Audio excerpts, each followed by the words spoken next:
Today on the Retro Zoo Super Show, beauty is in the... Live from Kakariko Village.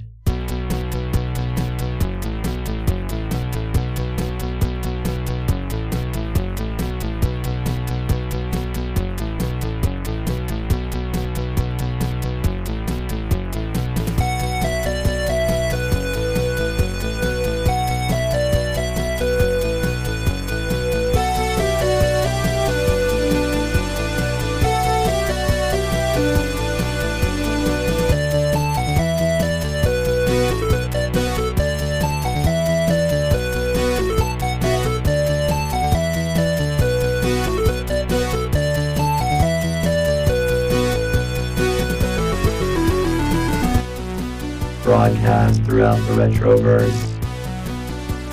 Transmitted to the real world via a maze of wires connecting a Super Nintendo to a Wii, to a Wi-Fi network, and finally to the Internet. The Techno Funk Boy presents the Retro Zoo Super Show.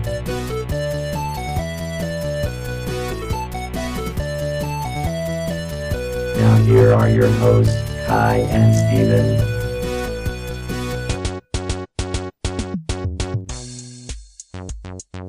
Thank you for joining us. This is the Retro Zoo Super Show, and I am your host, Kai. And with me today, my old friend, Mulks. Say hi. Hey, how's it going? So, the reason we have you on is because, we've been adventuring together over in Dungeons & Dragons Online. You are a cleric that can't hurt undead, which is weird.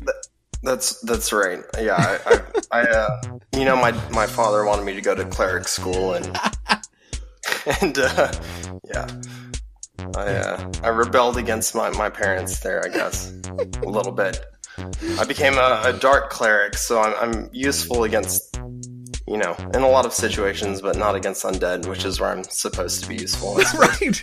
Well, this tripped me out because, the first time we teamed up, I was like, all right, there's gonna be a lot of undead here, so I'm really glad we have a cleric. And you're like, oh, I'm terrible against those. Hopefully, you can fight undead. I'm good against everything else except undead. Yeah.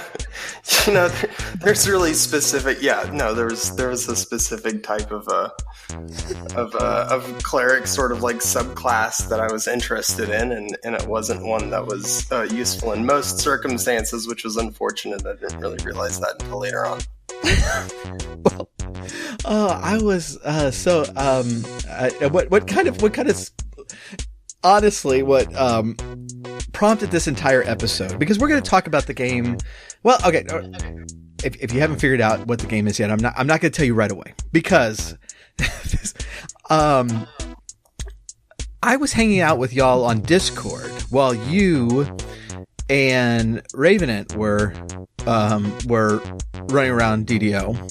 Sure, yeah. And but Ravenant is Sprocket, who's also Ken. Right. Because we all have 12 different names. Of course.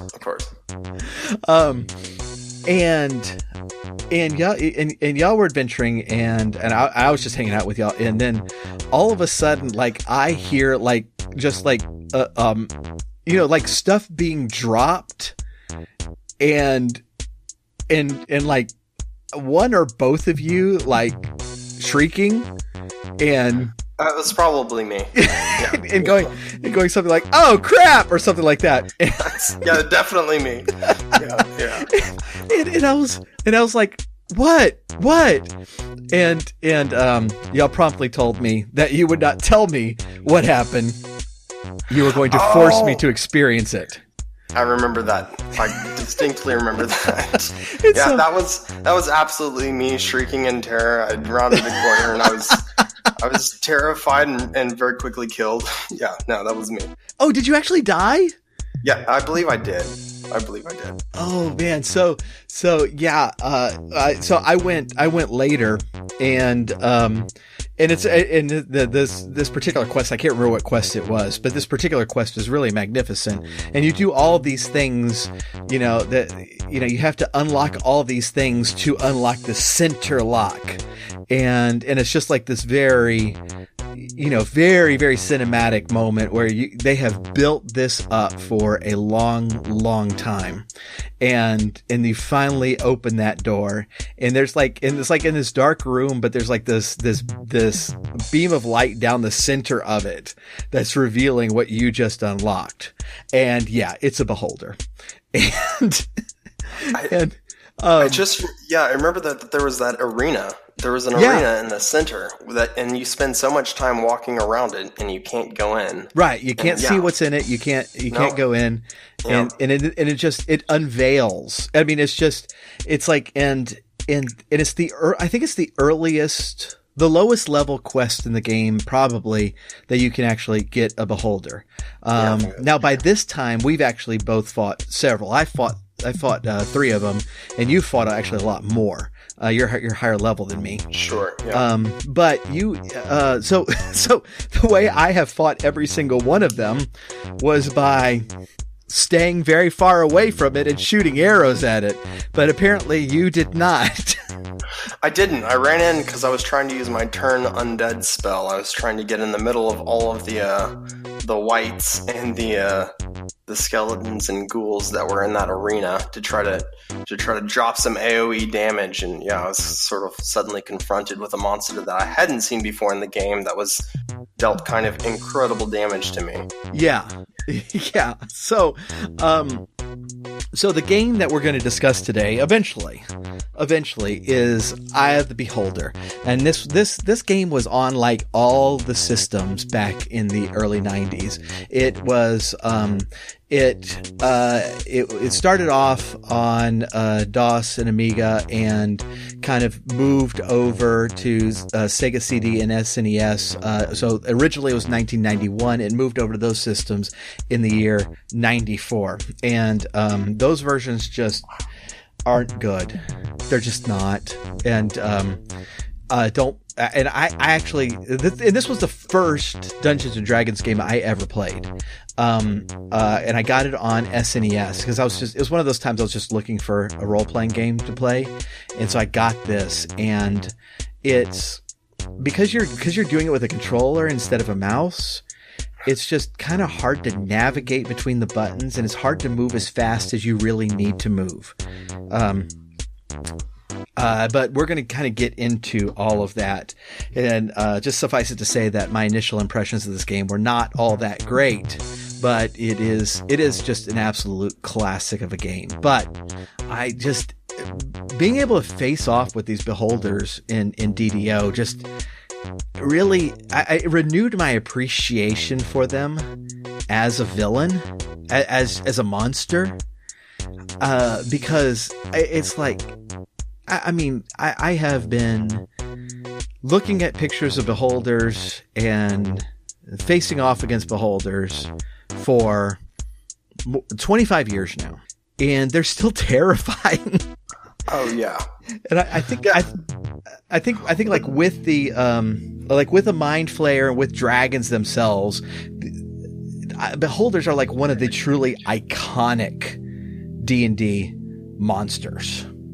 Oh, absolutely. And they've been copied so many times throughout, video game history. I mean, there's something really, really similar in Doom, in the original Doom game, which, was released in 1993, just a year after that game came out, or a couple of years after that game came out. The the Caco demons, you've got the same, like the cyclopic, floating demon monster. Yeah. And no, it's a pretty classic sort of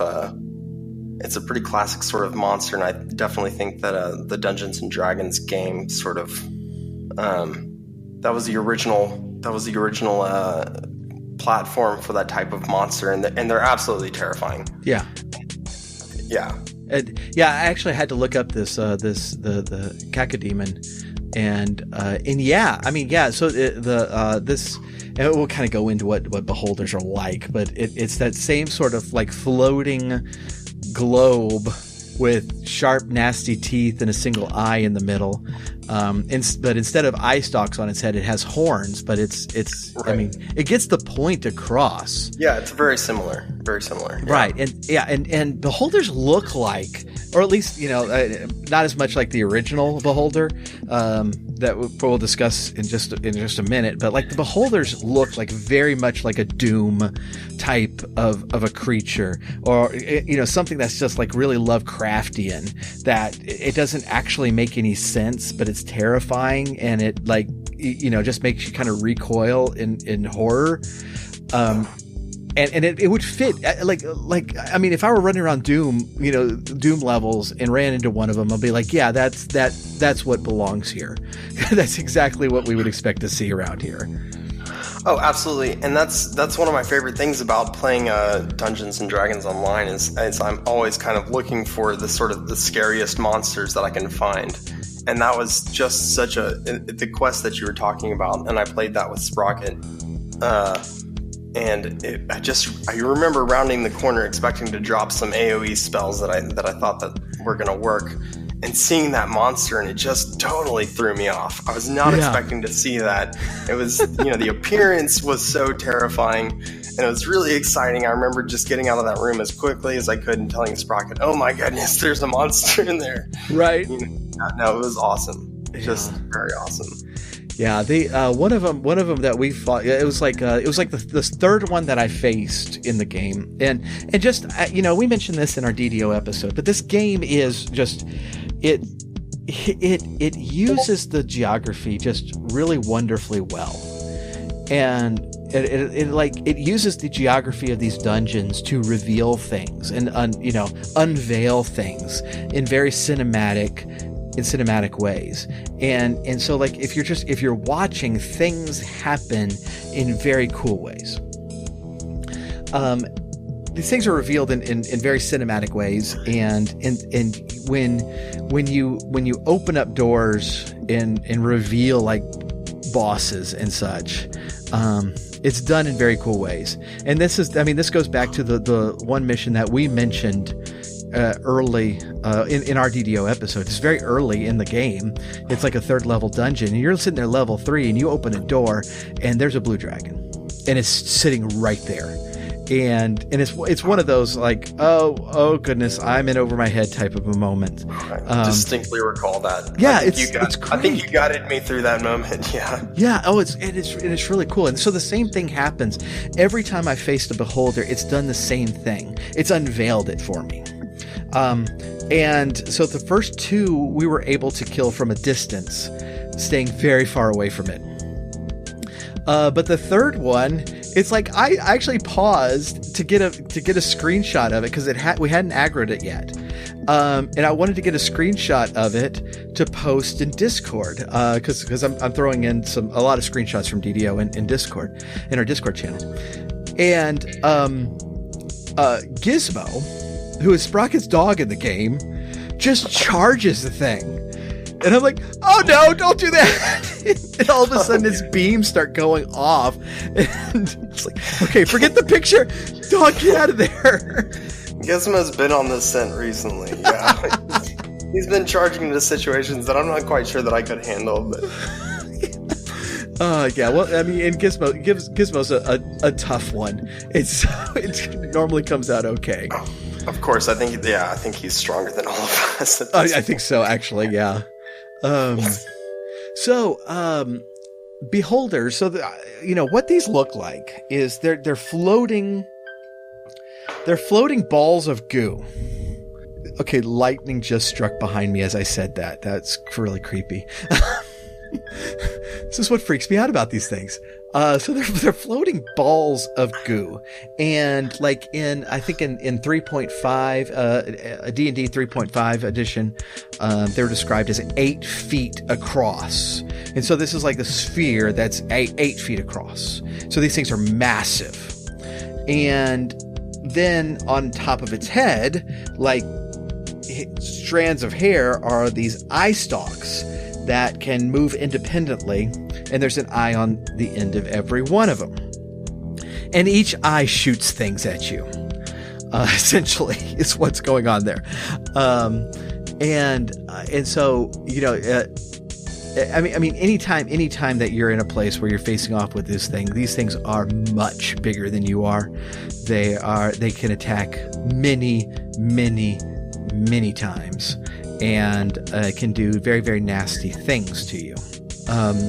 So the first, and by the way, Wizards of the Coast Dungeons and Dragons website actually has this great comparison of all the beholders, and I was just trying to look up how far back these things go, and it actually goes back to the Greyhawk supplement in Dungeons and Dragons. Number one, the original, that really famous initial fictional world that kind of became the first big fictional world in Dungeons and Dragons. It was there. It was there in the original Greyhawk in 1975. Holy smokes. And so this thing has basically been around since the very beginning. Well, that's what I was going to say is I'm sure that they were one of the original Dungeons and Dragons monsters. Yeah. They've been around for quite some time, which is why I feel like they've had so much influence culturally on video games. Yeah, exactly. So there was a picture of it. It was actually on the cover of the original like Greyhawk publication, the really the 68 page stapled thing in 1975, and it's on the cover of it. So it seems like already they knew it was special. It was smaller then. It was only about 3 feet in diameter. But even then, even at the very beginning, it started with the just kind of this feature that it's kept, that each of the eyes does something different. And so, like, one of the eyes has a charm person spell, then a charm monster spell, then a sleep spell, telekinesis, a flesh to stone ray, a disintegrate ray, a fear ray, a slow spell, a serious wound spell, a death ray, and the center eye does kind of this anti-magic cone that nullifies all your spells. So there you are. And it's charmed you, put you to sleep, levitated you off the ground, turning you to stone, disintegrating you, causing you to fear and slow and lose hit points. And by the way, you can't use magic. So it's kind of like Medusa on steroids. Exactly. Yeah, exactly. And so because it has all these things in different eyes, because, a lot of monsters can do different spells, but it can only do them one at a time. But because it has all these eyes are kind of independent from the body, each one kind of does its spell. And so depending on if that eye can see you or not, it can cast a spell on you. And so you can be hit up to like 10 times in a round by this thing. That's both incredible and terrifying. Yeah, exactly. And it's also why you want to kind of get under them because all those stalks are on their head. But the picture of this is just like, it's very different. It is perfectly spherical. All right. It's not like gooey. It didn't have cracks in its body or any distinction in the body. It's perfectly spherical. The mouth is not nearly as big as it will become. The eye stalks aren't as long as they'll become. It looks like just the perfectly round head of a cyclops on a bad hair day. In fact, we're going to have to make that the cover of the episode. Oh yeah, that's a good idea. The old one. So in the first edition, it came back, it started getting more detail in the body and it just had a little bit more of a functional drawing of itself. It started getting more pointy teeth and now its body is starting to get harder, so it's harder to hit. So in there, it's let me see. So it's depending on what you're trying to hit. Like the body has an armor class of 0, which is pretty darn good. It's let me see here. It has up to 75 hit points. It's starting to get larger. It's between 4 and 6 feet wide. And it's starting kind of starting to fill out more, but it's keeping those same kind of functions of each of the eyes, which I think that's something that they hit out of the park in the very first try, and so they just kind of kept that part. Which tabletop rule set would that have been? This is AD&D First Edition. Okay. Oh wow. Okay. So this was, I was trying to see if they would say, and they don't. Let's look it up a little bit. I feel like they'd used some negative energy towards me when I first saw one in DDO.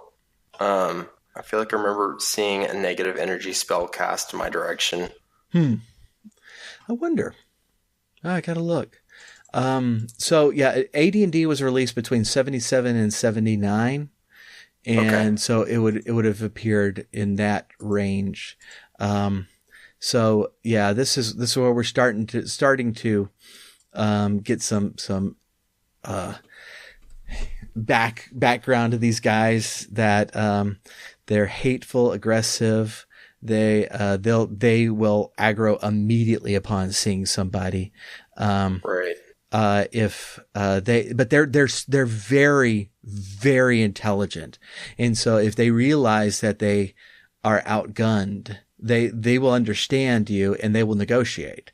They're not mindless animals. They're ornery, but they're not mindless, you know. That's very interesting.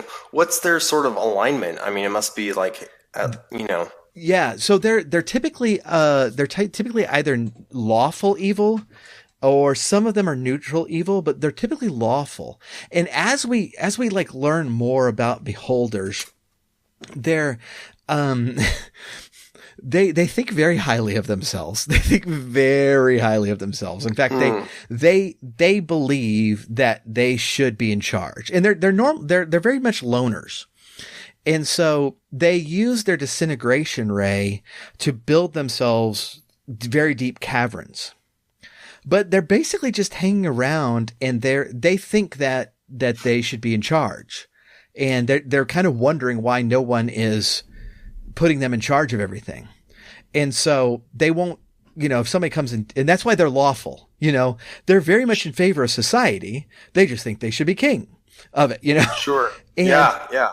And so they will, they will collect creatures who will follow them, but they won't follow anyone. They will not obey anything.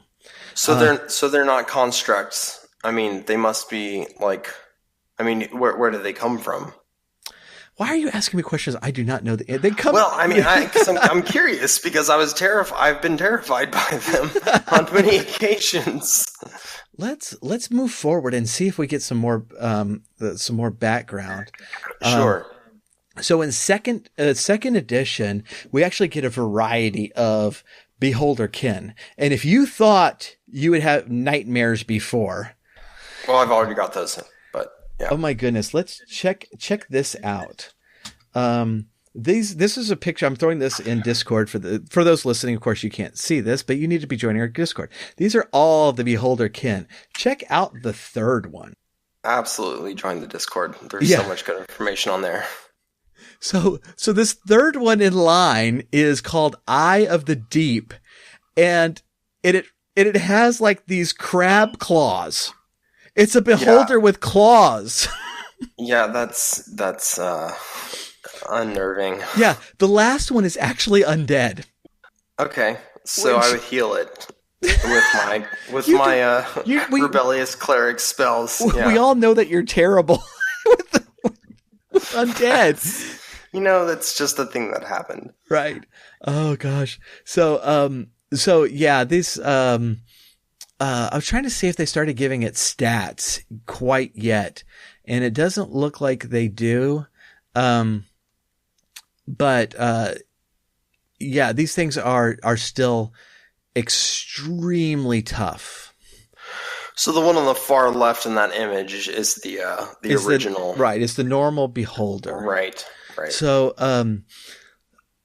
kind of looking into it, I'm trying to see if they have, habitat or society. Okay.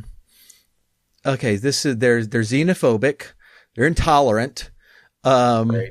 That makes sense. Yeah. It's like they don't want people messing with them. I'm still curious about what kind of, like, what realm they come from. Like, what is their motivation for sort of their attitude? I get the idea that they're guardians generally.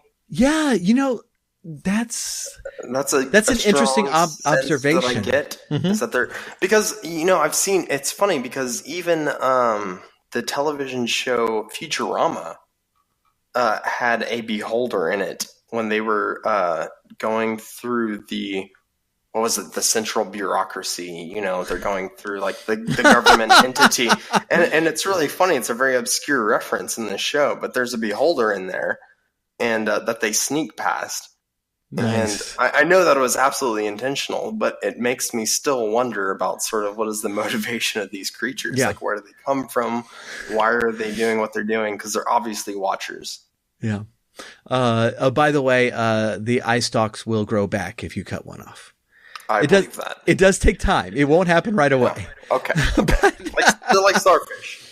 Yeah. Right. All right. So, the exact reproductive process of beholder is unknown. This is second edition AD&D. The core racial hatred of beholders may derive from its nature of their reproduction, which seems to produce identical or nearly so individuals with only slight margin for variation. No beholder eggs have been found. Wow. Yeah. So yeah, I mean, I also get the impression that no one has been able to talk to a beholder long enough to actually get a sense of their society. Interesting. Oh, but, the image they have in D&D third edition, or 3.5 is one of the more iconic. This is where it's really starting to fill out. It's just incredibly iconic look. And this is the one we're seeing in DDO, because DDO is I think based on 3.5. Sure. Yeah. And it is, oh Lord, they're terrifying. Yeah. Okay. So we have, I'm trying to see if they have a little bit more information on the society. This is where we start getting stats for them. And so, like, their constitution is 18 and their intelligence is 17.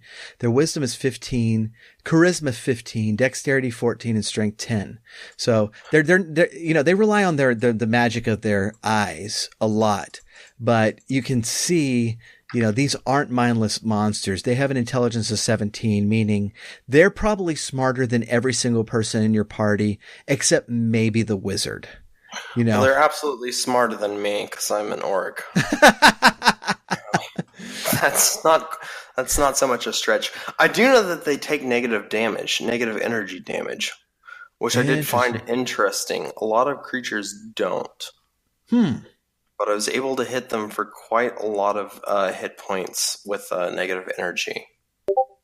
So, and their spot, I don't know what the specific stat is for that, but it didn't seem to be, at least in DDO, didn't seem to be so good because I was able to hit them before they could see me.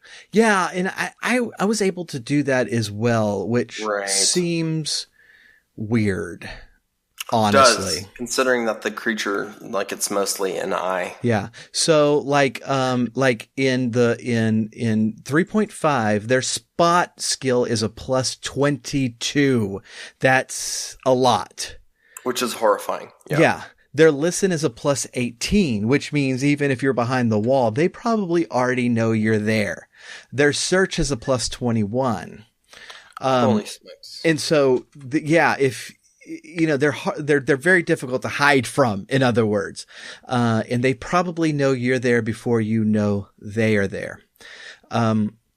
So a little bit more information on them. Even a difference as small as hide color or size of the central eye can make two groups of beholders sworn enemy. Every beholder declares its own unique form to be the true ideal of beholderhood, and others, being nothing but ugly replicas, fit only to be eliminated. So they get along with no one, not even themselves. And so who summons them?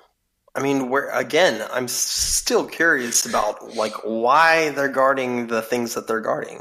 Yeah, well, I'm gonna have to. I'm wondering if there's some older power, or because you find them guarding dungeons frequently. Well, and they are normally the ones who have created the dungeon. Okay. So they make their own home with their disintegrate rays, because one of their eyes has disintegrate, and so they build their house, and that's what we're going down into. And so, like I said before, they are willing to take servants in whatever form they are. They won't serve anyone because they think that they're the ultimate thing. That's even more terrifying. Right. But they'll take servants. And so that's a lot of what you see, like the monsters around them is like, okay, I mean, yeah, if you want to prostrate yourself before me and serve me, that's great. You can stay. That's not a problem. They want to be in charge. That was certainly the case in the first time that I encountered one. Right. Yeah. Yeah. And so, and we're going to kind of get into just all the manipulation that this particular beholder in Eye of the Beholder does in a little bit. But moving forward into 4th edition, this is where they just go ahead and round that intelligence right on up to 18. Charisma, and this is interesting. They give it a 20 for charisma, which it's and that should be terrifying, because just a really, really charismatic creature who wants to rule the world and is super smart. Well, coming from the cleric school of thought, even though I dropped out and I went and did my own thing.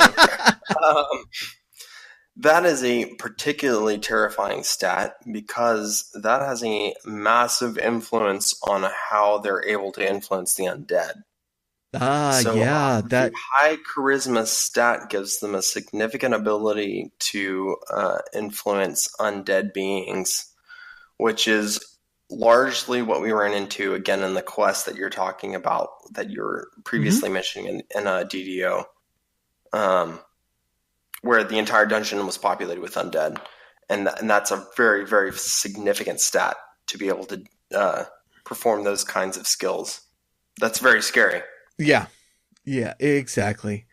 And so there are a couple different types in here. Oh goodness! I was looking at the stats of one of the lesser beholders, but the regular beholder has an intelligence of 19. Just in case. So dig on this. Just for good measure. Yeah. The Beholder Eye Tyrant in 4th edition has 720 hit points. An armor class of 33. And armor class in 4th edition, higher is better, obviously. Its standard bite will deal 4d8 plus 7 damage, but then you have all the eye rays. Its dexterity is 24, its constitution is 20, its intelligence 22, and its charisma 28. So something you should run from. That thing is terrifying. Yeah, yeah. These things are not. I mean, besides just looking like they're crazy evil and just really terrifying, they will kill you very, very quickly. And So I don't know if my friends Crethin and Sprocket from there. I know the last time I heard they're hanging out in Barovia, but I don't know if they listen to this podcast. But if they are, I would just advise them from this new information that if they do see a beholder, they should probably run. If there is a beholder in Barovia, I think I'm quitting the game. I was like, nope, that's it. Crethin just kills himself and dies. If Strahd really knows what he's doing, he'll go ahead and hand security of his castle over to a beholder. Wow, gosh, please don't. Oh, I hope Jeff's not listening to this episode. You're giving him ideas. Oh gosh, that's hilarious. And yeah, so all to say, this is a very old enemy. This is one of the original great monsters that Dungeons and Dragons has given us, and it has been around for some time. We're going to talk about them a little bit more after the break, but also kind of get into the Eye of the Beholder video game. So we will be right back.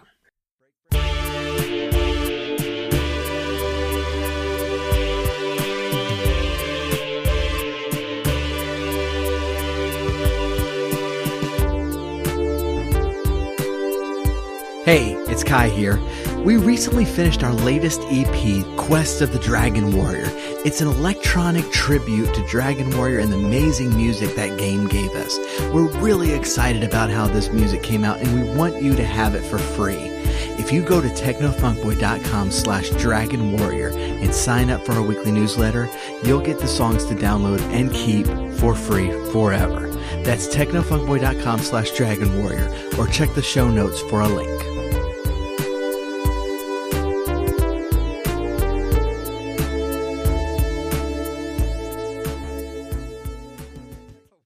Welcome back. So, beholders. Now, I know you said that, that like the influence over Doom, I think there's been an even more sort of broad influence than that. I feel like I've seen monsters like that in a game that was much later than Doom, called Serious Sam. I've looked and I can't find it, but I feel like I recall seeing a very similar monster. Of course, what is Serious Sam revolves around sort of like a menagerie of monster types, but I've seen them before outside of the Doom universe. So the Doom universe isn't the only one that's imitated that monster type, and they're very iconic. Oh, hold on one second. I think I might have. Okay, so I did a search. I have no idea what this thing is, but it's under the heading of Serious Sam 4. Gonna go ahead and throw that in the. Yeah, there you go. Yep. Okay, so yeah, it's definitely similar type. It does have arms and legs, but it's just that that giant it's the same. Mouth, all sharp teeth, the single eye above it, and so yeah, this the image itself is very. It's natural, natural to insert itself in nightmares at any moment, which is. And it's amazing that the guys back in 1970s, created a creature that was so influential in video games, even until recently. It's such an iconic image that it's the staying powers and the terror, sort of the fear that it invokes is continued for 20 years. Yeah. It's 40 years now. When they were writing these the original stuff, they were so tuned in to the pulp fantasies and the fantasy art at the time, these crazy covers, but they were drawing from so many influences, including like occultic influences, which is why, I mean, you know, I'm convincing myself to do an episode on this, on the Satanic Panic of the 80s. And, you know, as much as I'm like not on the side of the people who are saying burn Dungeons and Dragons books, you know, it's like, well, I mean, when you open them and you don't know what it is, you're seeing pictures inspired by the occult, you know, next to names of demons. Absolutely. It looks horrible. It looks horrible, you know? Absolutely. And they were drawing influence from all these things. And so it really does feel like they're very in tune with things that are epic and things that are scary and things that are kind of like foreign and wonderful. You could flip through a well-developed card of a deck of Magic the Gathering, you know, and feel the same way. Yeah. And I remember a similar controversy when I was younger about that. Yeah, exactly. So we might as well. We've been dancing around beholders all this time, but we might as well get to the game. And it's just like, just understanding that in 1991, this creature was already so iconic that, it's like you didn't even, like, if you were a Dungeons & Dragons fan, if you played these games at all, when you looked at that title, Eye of the Beholder, I mean, immediately, you're just having kind of this visceral reaction. It's like, oh goodness, a video game where you fight a beholder. You know, that's the point. It's just like, get me through this dungeon so I can fight the beholder. So, you know, it's like they had a picture of a beholder on the cover of this game. Actually, I don't think, I know it was on the Super Nintendo one. But the original has a skeleton. That's right. That's right. Yeah, the original. Now the Super Nintendo version did have a picture of Beholder on it, but the original 1991 version had a skeleton, a reanimated skeleton wielding a battle axe. Yeah, exactly. And so, but like, you don't need it. You don't need the image of the Beholder. No. You know what the point is. Yeah, the name speaks for itself. Right. You don't actually, when you're picking up this game, you don't actually think, you know, oh, well, maybe I'm going to find beauty in this reanimated skeleton because beauty is in the eye of the beholder. No. That's a big fat negative. Right. Yeah. And so you like people who have played Dungeons and Dragons, who have flipped through, you know, the Monstrous Manual, they know what this game's about, and they know what they're in for. And that, you know, I'm certain that by itself sold some copies, because goodness, don't you want to try your wits against the beholder? I mean, not me, but maybe you do. Beauty is in the eye of the beholder is what my wife said when she was marrying a half-orc. So 1991 this game comes out, and it's published by SSI. Now, we've already talked about two SSI games. The good one is Pool of Radiance, and the bad one was Heroes of the Lands. But this game is a bit different. It does have that, you know, that kind of 3D first person view, a dungeon crawler like Pool of Radiance did. But this game it's kind of interesting because it is all dungeon. It is a true dungeon crawler. That's right. And so kind of in the background of the game, you have the main plot. And basically what's going on is, all right, so they've been it's in Waterdeep, and that's kind of another change. So Pool of Radiance was in the Forgotten Realms universe, but it took place in this kind of made up town of Flen, and it, you know, this is not something that you've adventured in before, but this one takes place in Waterdeep. And Waterdeep is, I think I read that Waterdeep was like the first city created for the Forgotten Realms. And so this is a very familiar place for people who have played in the Forgotten Realms games. And, you know, it's just something that you know basically what's going on in this town. And they've been having some problem in the sewers below the city, because they always do, because it's Waterdeep. And there's a lot of sewers, and it's a giant maze, and whoever designed them was stupid, and that's why monsters hide out there. And so, you know, kind of things progress, and they start researching it more, and eventually they find out what the problem is. I was going to just reinforce sort of the iconography of the idea of solving a problem beneath a city.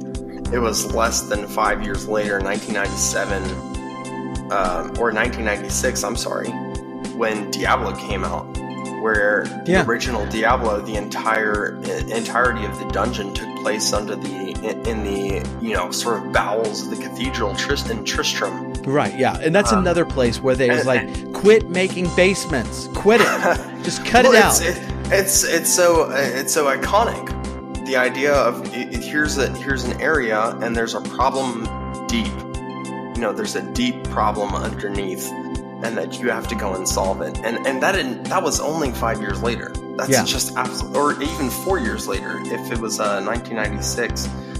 That's absolutely incredible. Right.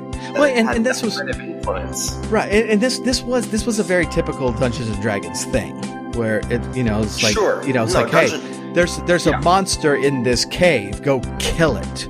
Absolutely. And then you spend a long time in these caves. And so, you know, people they kind of research more. They send out spies down there, and they eventually figure out that, okay, there's a beholder down there, Xanathar, and he's kind of awesome and terrifying. And they eventually learn from a kind of a drow spy that he's kind of collecting armies. He's essentially trying to take over. And so they send you down to go kill it. And this is where the game starts, where you're in the mouth of the sewers that has actually just collapsed, trapping you inside. And that was Xanathar's doing, and it has trapped you inside so that it can just mess with you. And you are about to dive down into many, many, many levels of dungeon crawling. So I actually have not played this game, although I'm since having looked it up, I'm not quite interested. How many levels do you know offhand? I can certainly pull it up. Because the game was listed number 8 on the IGN list of the top 11 Dungeons and Dragons games of all time in 2014. Oh, wow. Which is significant. Yeah, what was number 1? I don't know that. What was number 2? I don't know that either. I can look it up. Okay, so there are there 8 levels? I thought there were more. I'm trying to look it up. Because it's been a long time since I played it. 12. Okay, there are 12 levels. Okay.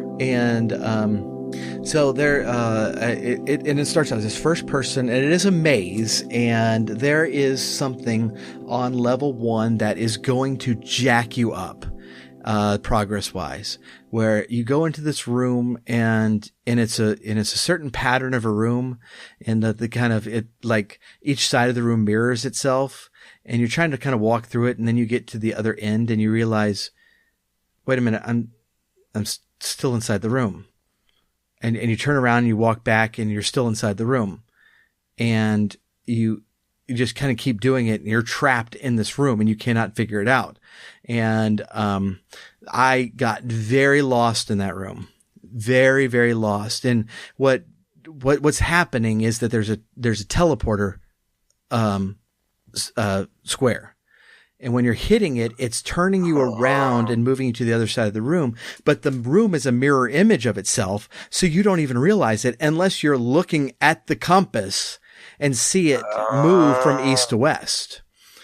And of course, you're not looking at the compass. And, Right.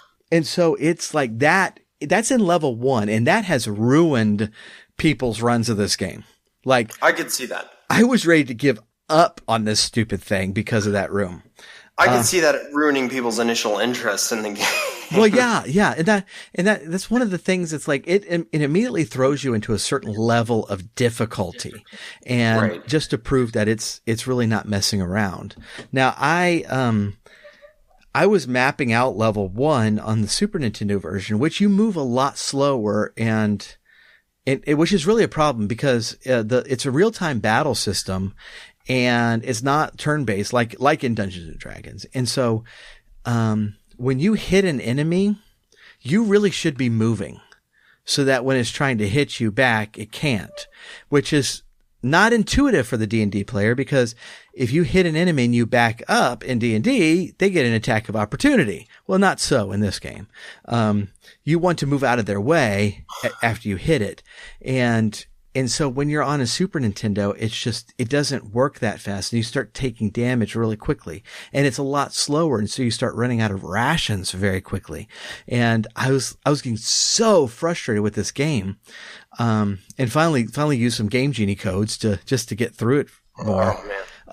But if you play like the original DOS version or something, things move a lot faster and food is not as big of a deal. And you learn how to strike and move. And normally you can do pretty well, doing this strategy. Well, I've noticed how important that is in a lot of games that are based on rolling, even if it's happening behind the scenes. Yeah. Like on DDO, which is a game that's very much based on rolling, but you wouldn't think that you need to move, but you really do because that influences sort of how the rolls are happening and whether or not you're evading hits. But also, even on games as recent as the Fallout 3, the first-person Fallout game, and I think that came out in 2006, that was still significantly based on rolls that were happening behind the scenes with the engine. And that was significant that you kept moving because that was influencing the rolls, evasion, all that kind of things, all those kinds of things were happening with your, actually moving your character around. Right. Yeah, no, it's interesting. And it's funny to see that came from a game that was designed in, 1991. Yeah. That mechanic is that old. It's impressive. Right. Yeah. Yeah. SSI did a couple of games in this kind of style. But that's not something that you would normally do in Dungeons and Dragons because it would allow the enemy to attack you for free. And absolutely. Like in Pool of Radiance, if you move back, that enemy gets an attack of opportunity. Right. But in this game, you have to learn, even though it's based on AD&D rules, you have to learn like a whole different battle language, and you're fighting on the fly, in this game. And it's really interesting the way they structure that. So, you kind of get the feel for things in levels 1 through 3. And then if you are not dead already, level 4 happens. And this is where the difficulty spike just goes through the ceiling, because this is where you fight the spiders. Now, there is no resist poison spell in this game. There is no protect from poison. There are 4 cure poison potions in the entire game, and they don't respawn, and they are in level 4. So if you find them right away, good for you.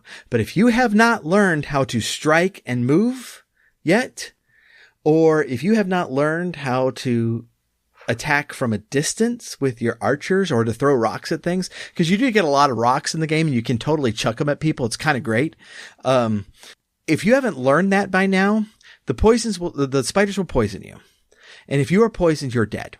Because you don't, unless you have one of those 4 potions, you can't heal poison. And so it will even tell you if you stop and rest and you say, I want to rest, the game will pop up and says, hey, one of your party members is poisoned. And if you rest, that party member's dead. You sure you want to do that? See, even though I rebelled against my parents in cleric school, I'm glad that I listened to them a little bit and I learned those cure poison spells. Right, yeah. Because those are just so important. Yeah.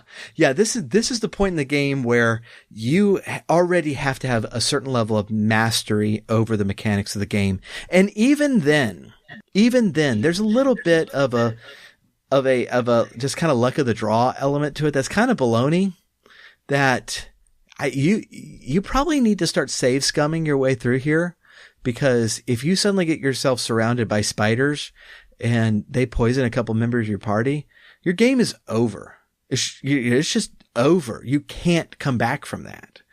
And so this is where a lot of people dropped off from the game.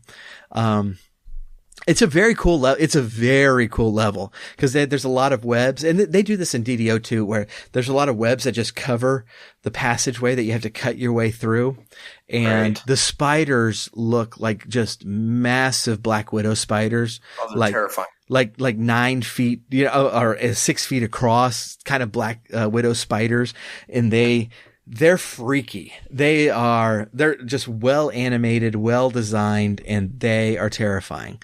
And this is where the game really, really starts getting hard, and you've got to like really start learning party management very, very quickly.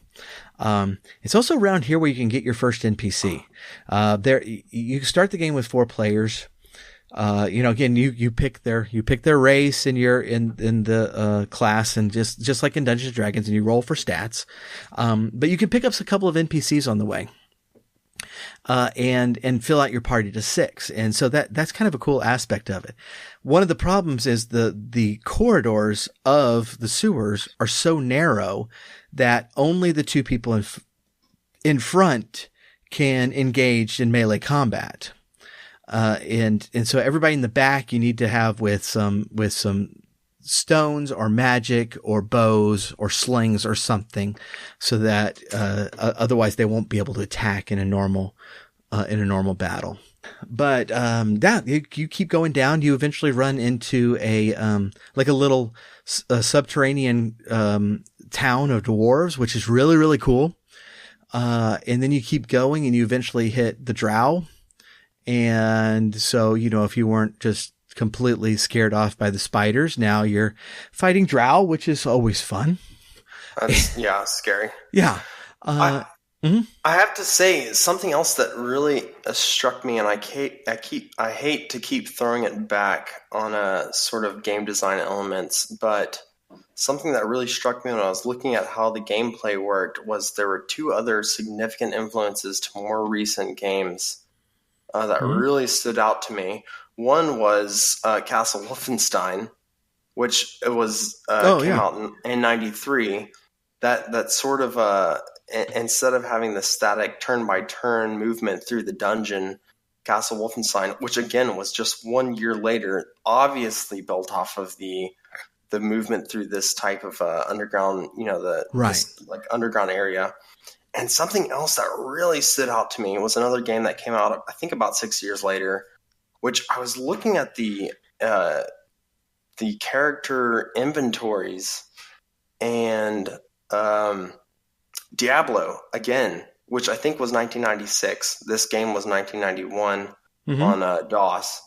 The inventory systems, the way that whole system worked, and I don't know if that was done before Eye of the Beholder, but the inventory system is remarkably similar to the way that the original Diablo was done. Oh, yeah, that's interesting. Which is also just really remarkable, because the original Diablo came out before Baldur's Gate. And it's just an impressive system for them to have developed that's existed, throughout RPG systems for a long time afterwards. I mean, that system still exists now. in a lot of different kinds of video games. It's just really impressive. It's really cool to look at this game and to see the influence that it had on a lot of games that came after in the same decade. Right. Yeah. And this game was so popular that it did make an impact. And, considering 1991, for a game with almost no plot whatsoever, just the whole system and the whole feel of it is so remarkable, and just it really keeps you on edge. And I was telling you before we started recording, it's like this game, the whole trilogy, there are 3 games. They are available on GOG as the Forgotten Realms Archives Collection #1. Now you'll remember Archives Collection #2 is where Pool of Radiance and that whole series is, and I bought that one. I was so impressed with Pool of Radiance. I was very excited to get that one. But this whole Forgotten Realms trilogy you can get on GOG for like $10. And GOG is great about, making it so you can play these on modern systems, even though they weren't designed for it. And this game holds up so remarkably well. And it's so tense. It's so in depth. It just keeps building on itself as you go down, and it stresses me out, which is why I haven't bought it. Beholders in general just really stress me out. and just the whole buildup of this game, like by the time you get to the 4th level and you're like facing those spiders, you're like, no, please don't hit me. And it's like, it's starting to get tense. And that tension just does not let up in the game. It really is very cool how they've structured this whole thing, building up to when you're finally, about to face off with Xanathar and about to take on the Beholder himself. Did you happen to get to watch a fight against Xanathar? I have not yet. Not yet, but I can imagine that playing this game is a lot like playing a D&D campaign where your DM does not care about your characters. Well, what's really cool about this fight is you don't just come up to him and fight him. He's wandering in his lair, and that's amazing. you have to learn his lair and figure out a way to trick him and to kill him that way. And it's a combination of luring him into a place and then using, I think it's a wand to force him into a certain area and then setting off a trap against him. And that's the only way you can beat him. That's really cool. And so the last battle is very, very epic where you're navigating this place and you don't want him to find you quite yet because you want to figure this puzzle out first. But he's wandering and he can find you at any moment. And so it's very, very tense. It's, you're just hurrying along and he might catch a glimpse of you and you just need to haul butt away until you can figure out how you can make this work. And then it's a matter of, okay, buddy, let's lure you this way. Hey, let's fight over here, buddy. Come on. And getting him into a certain spot. It is, I mean, it's just one of those really, really kind of innovative ends. It reminds me more recently about, the Doctor Strange movie. Did you watch that one? I have not seen that yet. Okay. No. All right. So this doesn't really give anything away. But the villain in the game is too big to just fight. You can't just fight him. Right. And so Strange has to outsmart him. And Right. it's a magnificent ending because it's like it's the ending that none of the other Marvel movies have. And I loved the movie because of it. But it's like that. It's like, when you get to him and you probably save scummed and face him a couple of times and he just wipes you out. Like without even any effort. And you start to realize it's like, I can't beat him. I cannot actually fight this thing. What can I do? And slowly figuring out how to defeat him is a really great ending, and it's a very innovative ending, and it's one I was very impressed with because it's like the game, it's the game designers, giving you this thing to fight that you can't fight. Sure. And so it's like, you got to outsmart this thing. By the way, he's got a 19 intelligence, so good luck. Right. That reminds me of like the Golden Sun series for the Game Boys, which were made in 2001. Like where you have to light all the, these lighthouses to be able to fight the final monster. Oh yeah. Okay. To sort of like decrease his overall energy level. And that happened even more recently with me when I was questing with Sprocket, and we were fighting like a fire giant. And fortunately we were strong enough to overcome him. But if we were fighting on a higher difficulty, there was an instance where we were able to sort of kill these monsters that were related to specific elements to sort of decrease his overall power, because the expectation was that if you're fighting him on a high difficulty, that you would not be able to overcome him without first defeating these creatures to decrease his overall power level. No, that's a common element throughout games. That's obviously very old school. Yeah. Yeah, it's very, very cool.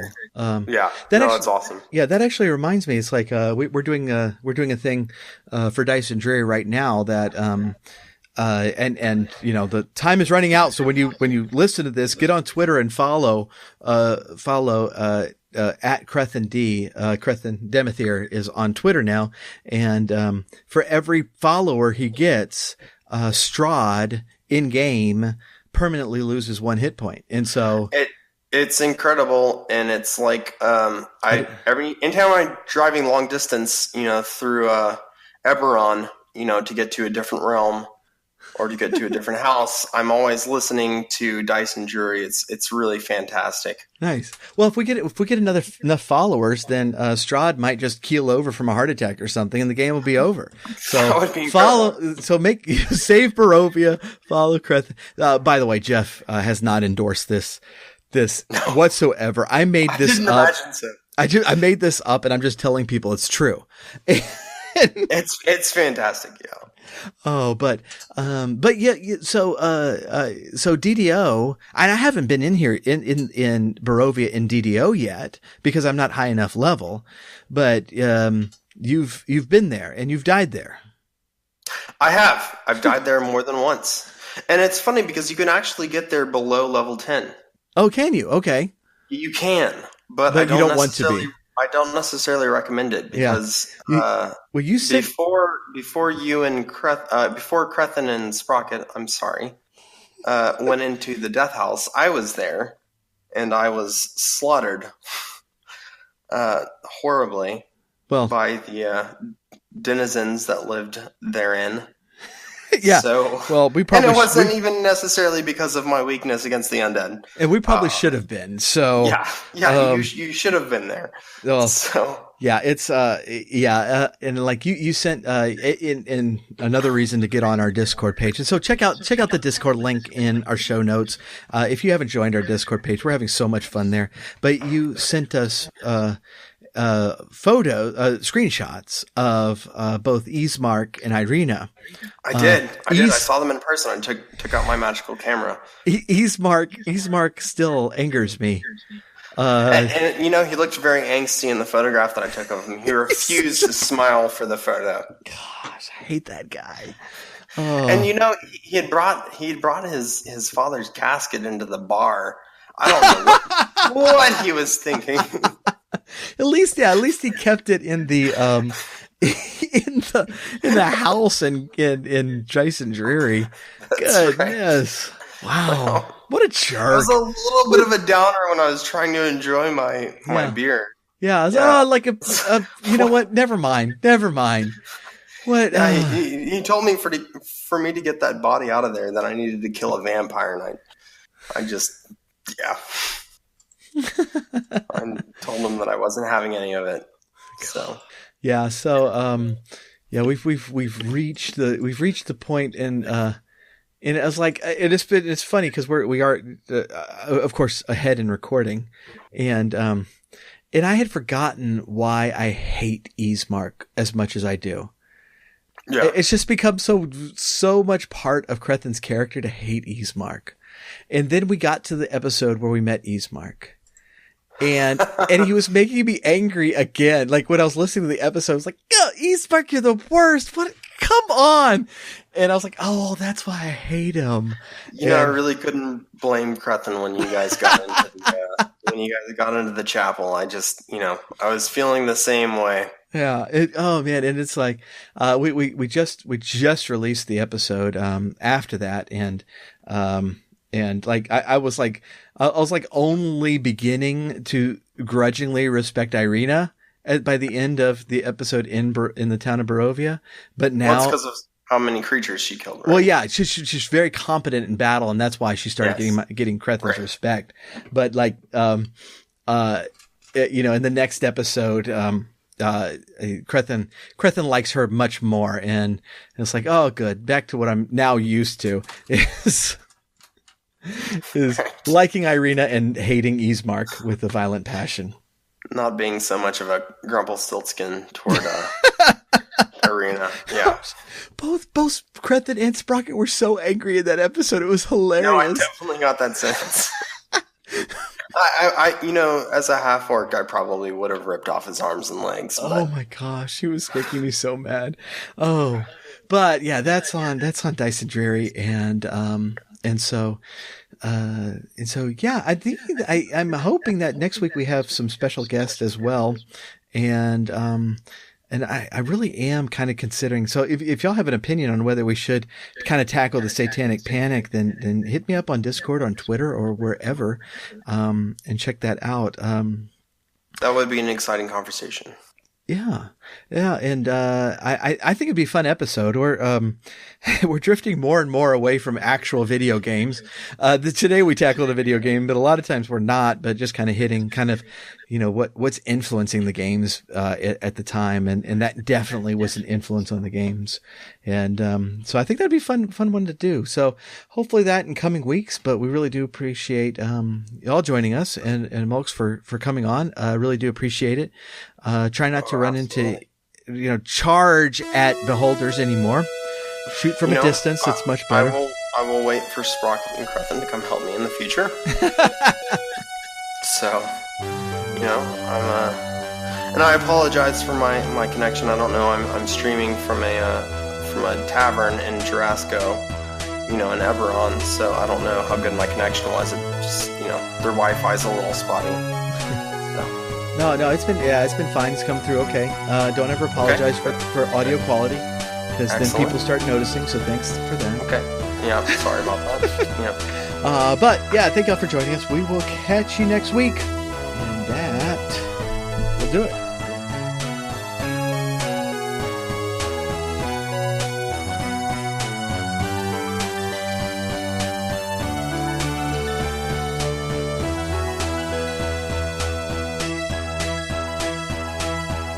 The Retro Zoo Super Show is brought to you by the Techno Funk Boy. Follow us on Twitter at Techno Funk Boy, on Facebook at the Techno Funk Boy, and sign up for our email list at technofunkboy.com. Also look for us on Spotify, iTunes, and Amazon for music. If you are so inclined, please leave us a 5-star rating and review on your favorite podcast catcher. If you are not so inclined, you are obviously some sort of villain trying to conquer the world. Unowned music and gameplay clips are used for educational and critical purposes. Thank you for listening, keep gaming, and once you have responsibilities that need to be done at this time,